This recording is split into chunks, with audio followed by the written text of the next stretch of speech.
Want to be featured on the Rock Metal Podcast just like all the other great bands you've heard up to this point? Go ahead and hit me up, therockmetalpodcast@gmail.com.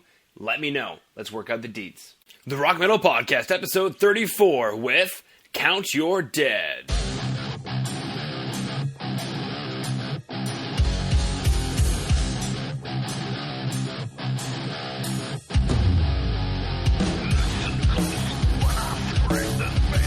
All right, cool. All right, fantastic. Rock Metal Nation, I've got on the line today Count Your Dead, a heavy metal band from South Texas, and I am super stoked to have them on. Today I am joined by Trey of Count Your Dead, and Trey, welcome to the show. Thank you for having me. Absolutely. So Trey, why don't you tell Rock Metal Nation a bit about yourself, maybe what inspired you to get into music? All right. Well, my name is Trey Saucio. I play bass for Count Your Dead for the past few years. Like many musicians, I just grew up, loving music. Right around the time I was 9 years old, one of my cousins actually showed me a Korn CD. The heaviness of bands like Korn, Metallica, Slipknot. Those were the bands that kind of I was drawn to as a kid. And over time, my love for music just grew and grew, and it got to a point where it's just like, that's what I want to do with my life. I want to play music. I want to play on stage. I want to write songs. I want to inspire people. Like that was, I think that was kind of the turning point for me was, listening to those records when I was younger. So yeah. Yeah, no, I think I remember when I was younger, I'm definitely a lot older than when I was 9 years old. It was not Korn and Slipknot. It was more like Right. Winger and Rat and things like that. That rhymed. Right. And that was actually what my dad listened to a lot. So I was very familiar with bands like AC/DC and Def Leppard and Led Zeppelin, ZZ Top, like all of those guys, because that's what my dad listened to. So I always enjoyed that, but it wasn't ever like something I was. It was just because it was around. But as I grew older, I really started to have a fine appreciation for that. Yeah. I dig it though. Definitely when you find that note, get it? Note. Bad pun. That note that rings with you, though. I remember first time I heard old school Metallica because I grew up listening to newer at this point. It was. I'm talking about the '90s, Load and Reload, newer. Right. But at one point, I remember hearing Master of Puppets, and I was like floored. I was like, "What is this?" And then my whole life changed from there. So I know exactly what you're talking about. And then just a love for music that just grows. That's what you want to do. You want to write songs. And what touched me the most, Trey, was that you said you wanted to inspire people, and I think that is a more beautiful part of the music writing process that I don't think we touch on enough.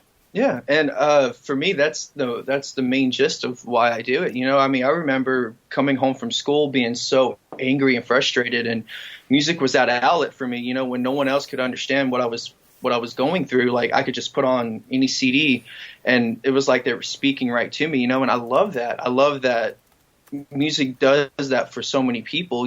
Sometimes when you feel like you have nothing, you always have that, and that's such a special thing that I always think of that when I'm writing music. I really hope that. You always hope that you can inspire someone, but you never really know. You really just got to go with what's in your heart. You just got to spill your guts and kind of. If it resonates with people, then it's great. But even if it doesn't, at least you got something out that you were better not holding in, I guess. I don't know. You get where I'm coming from, though, with that. I do. Now, my next question is, what is the story behind how you guys met each other? Well, it's kind of a little bit all over the place. I actually met them right around the third or fourth year. They were already a band. I started, the guys in the group are a lot older than me. Actually, I'm the youngest. I want to say they're actually all in their 30s already. I'm only 26, so there's a little bit of an age gap there, but they actually were the band that gave us our very first gig. And Count Your Dead was always kind of like a really big influence for me because those guys, they had just such a strong determination. There's so much stuff that's been going through that group over the past few years, and it's rough. And most bands would just quit and give up. And we come from a place where there was a whole bunch of bands at one point. There was a whole scene, and all of these bands kind of just like one after another kind of died out. And Count Your Dead is really the only band that's still writing music, that's still pursuing this. And I really got to give it to those guys because they just have that can't say die attitude. And it resonates with me because all of the people that I came up playing with, none of them play music anymore either. So we just, once we got together and we started jamming, there was such a very strong brotherhood there, and it's been there ever since. I've been writing with these guys now for about 5 years, and it's still the same brotherhood, the same bond that we've had since we started jamming together. Wow, really cool, really cool. Certainly, I like the can't say die attitude. I really dig that. Yeah, man, and I mean it's really rough too because they've been through so many different drummers. They've been through a couple different singers. A lot of anyone who's in a band knows how much the financial, problems take a toll on you. And our guitarist, he just had a son not too long ago. So, he's having to provide for his family. So that's a whole other thing. So it's really rough, man. But they don't ever complain and they keep going. And that's just something that, inspires the hell out of me. Yeah. No, I dig it. Now, do you know the answer to this next question? What inspired the name of the band Count Your Dead? The band actually went through a couple of different names. Count Your Dead, I don't believe, was the original name. However, the original name, they had a little trademark or copyright issue with it. Apparently, there was another band of the same name, although we had never heard of it. But there was like some threats from a record label, so somehow or another, they ended up coming along Count Your Dead. I don't really know exactly who. I want to say Julio, the guitarist, was the one who came up with it. But Count Your Dead was always kind of just like there was no really real meaning to it until probably just a few years ago. But over the years, the band went through a couple of different names. And it just so happened that right around the time that I had joined the group, we were kind of doing a whole new evolution of the band, going in a new direction as far as writing music and all that. So we were coming up with a bunch of different names, and Count Your Dead just ended up coming back up. And I think what really made it stick was that we actually got one of our friends, Chris, who designed our emblem, the logo that everyone's familiar with Count Your Dead. And I think once we saw that logo, that's what stuck. Like, wow, there is something very special about this symbol, something special about this emblem. And I think from there on in, it was just, Count Your Dead. So it was really weird how it came to be, but that's kind of how, the name stuck, really. Yeah, when it fits, it fits. Now, I'm curious, when you guys get together to write songs, what is that process like? Well, to be honest, it's really just Jonathan and Julio, the guitarist and the singer. They've been writing majority of the music for the past few years. Like I said, with all the different drummers that they went through, they're kind of in a how can I say, when a certain song contributor leaves the group, they always like to start over from scratch. They don't ever like to repeat themselves or, take other people's ideas and, take all that. They're really peculiar about that kind of thing. So I think that was really what stunted the production of the second album, because our original intent was to put it out, a year or two after the album. And here it is, 6 years later, and it's still being worked on. But it's mainly those two guys that have been writing all of the music together. Fortunately, now we have going back to the recording dolls and all that, we have a lot of really great drum programs that we're using right now, like Superior Drummer and the E-Drum Kit from Hell. Been really helpful with the writing process. So honestly, that's how we're really doing all of the demoing and the writing. We're just kind of taking it, step by step sort of thing. But that's really how we've been writing for the past few years.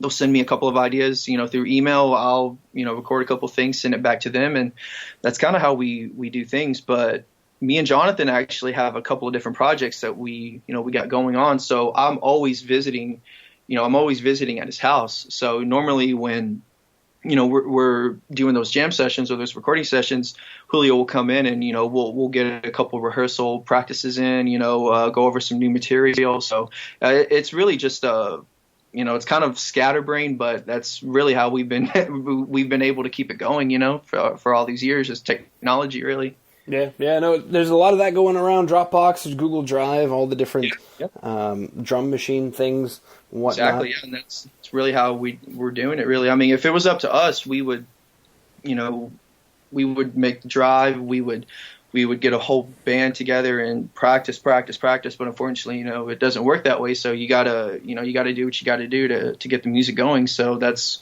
what we've been relying on, and thankfully, it's really helped us out in a lot of ways. Yeah. And speaking of getting the music going, let's go and listen to the first track, Ghost.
Okay, coming back from the track Ghost, what is the inspiration or story behind that track?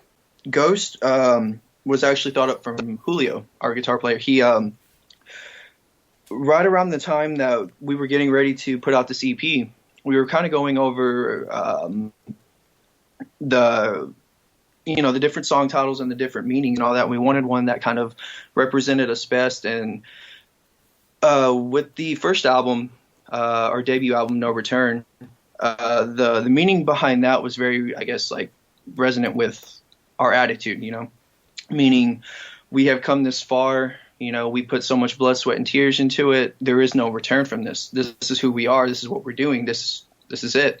So whenever it came time to do Ghost, that was kind of our way of trying to stay relevant, because there had been a big gap, a big 5-year absence between that album and the EP, and we needed to explain ourselves. We needed to show that we're still here. We're not, even though just because you can't see us doesn't mean you won't be able to hear us. You know, it's very reminiscent of a ghost. Mm-hmm. So it was kind of just sort of following along the lines of that. And it was really funny because because I live out of town from the guys.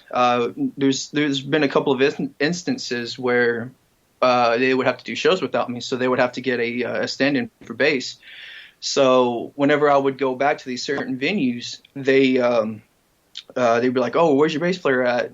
And they're like, "Oh, he's here." He's like, "Oh, so here's the ghost. You know, here's the guy that we hear of all the time, but we never see." So like, it was kind of like a running joke in the band. Like that was my nickname was Ghost. So yeah. So Jonathan always kind of takes inspiration from shit that happens to us, and he was the one who kind of penned the term Ghost as the song. And then whenever we were coming up with concepts, Julio was the one who was kind of like, well, this is our battle of staying relevant. We're kind of like Ghost right now as far as the metal scene goes, you know, because there was a point where, you know, we were doing really great. We were opening up for some pretty great bands. We got to open up for Drowning Pool. We got to open up for Divine Heresy. We played with a couple of really great underground metal bands like Demiracus and Anal Cunt and, you know, Arsonist Get All the Girls. So we were doing things, but, you know, losing our original drummer and, you know, going through a bunch of different members, it kind of stunted the growth of Count Your Dead. So it was kind of our battle, our story of, you know, sort of trying to get back to where we were kind of thing. Wow. Super deep, my friend. Super deep. Thank you. Indeed. Speaking of, let's go listen to the next track, Poetic Lies.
Still losing, these memories we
right, coming back from Poetic Lies, I imagine that just based on the song title, this one is also going to be super deep. Similar question, what is the inspiration or story behind Poetic Lies?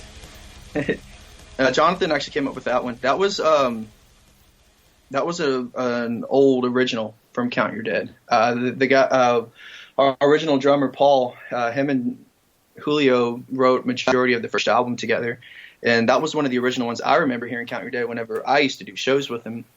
So that song's been in the group for a while. It's really evolved over the years. And whenever Jonathan joined, he ended up renaming the song, and he named it Poetic Lies. And Jonathan, as deep as you may think I can go with, the music and all that, Jonathan can take it so much further. He's a very passionate writer. He has like a poetry series he's working on, and he always incorporates that kind of element into the songwriting as far as the lyrics and all that goes. So he came up with Poetic Lies. The general gist of it is, you can't sugarcoat the truth. No matter how many ways you try to, spew a lie, even however you choose to do it, at the end of the day, it's still a lie. And that's kind of the basis that he's trying to get around with the song. It's just, you don't really know if you can really trust people to a certain extent, just going by the nature of, people and the way human nature folds and all that. It's really crazy. It's really fucked up. Excuse me. But yeah, that's kind of just that's how he's always really looked at things in a dark perspective, but it's always coming from a very honest standpoint. And Poetic Lies is really just about exposing those truths, really. That's really what Jonathan was trying to get across. And I mean, I feel like that's as far as I can probably explain it. Cool. No, that's totally fine. My next big question is, what exciting news do you guys have coming up for Rock Metal Nation to pay attention to? Well, we actually are working on an EP, a new EP. It's going to be an acoustic EP, kind of reminiscent of like the MTV Unplugged series. We're going to be doing a couple of the songs from the original album, like 1,000 Miles of Pain, Say When. Those are two songs that our fan base is very familiar with and really appreciate. We're going to be re-recording those, adding a new element to it. And I want to say we're actually going to be working on 2 or 3 new songs, completely acoustic, and just sort of, just going in a different direction as far as production and songwriting, just to sort of expand, on the Count Your Dead brand and all that. And then from there, we're going to be working on the new album. We've already started working on it. Our goal is to have it out by summer 2017. So that's what's in tap for Count Your Dead coming up. Boom, I dig it. So, Rock Metal Nation, coming up from Count Your Dead, are working on a new EP. It's an acoustic EP. There's going to be 2 to 3 completely new songs, plus some original classics done entirely acoustic. So that's definitely some cool stuff to pay attention to. And then after that, they're going to be cranking out a new album that is going to be coming out probably around summer 2017. So my next big question for you, Trey, is how can Rock Metal Nation get into contact with you guys? Is there a website that they should go to? Well, all of our we're on all the major social media outlets, of course, Facebook, Twitter, all that. If you want to get a whole list of the links, just follow us at www.countyourdead.com, simplebandname.com. All of our information's on there. You can hit us up on Facebook. The best places to really get a hold of us is probably Facebook or Twitter. We monitor those on the daily basis. We're also pretty active on SoundCloud. We're always, checking out other bands, other, projects going on. So, I mean, hit us up, give us a shout out, or we'll shout you out back. And yeah, man. Cool. I dig it. All right. So then, Rock Metal Nation, go ahead and head over to countyourdead.com and get a bunch of news and updates there. And then if you're a social media deviant, then go ahead and head over to Facebook, Twitter, even SoundCloud, and check out Count Your Dead there. Feel free to shoot them a message, like them, do whatever it is that you do. You send tweets on Twitter and you like on Facebook. There's like all these different things that you do. But either way, countyourdead.com. And Trey, if there's anything else you want to throw out there, just want to thank you for coming on to the show.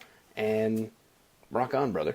Thank you, man. I just want to say thank you again for, being patient with us. I know we've had a couple issues in the past, trying to get this interview going, but thank you for understanding and, for giving us a chance to, speak with all of our fans. And thank you to everyone listening. Thank you to everyone who's actually stuck with us, through all these years. I mean, it's really hard, to keep a fan base, when you're really not active much. So I'm very grateful. I know the guys are grateful. Just thank you all for listening, supporting us, and we'll see you out on the road.